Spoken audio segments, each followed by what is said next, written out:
Asking people at Underground Airsoft to explain their loadouts part 17. Alright, can you explain your loadout?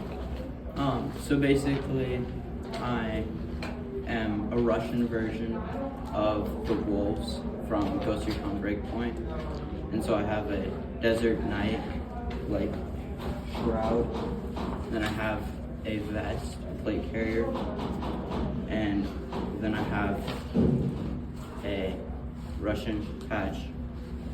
And so then I have an M4, which doesn't really go, but basically I'm trying to go for that look, so I don't have a helmet, I just have the hood and the shroud.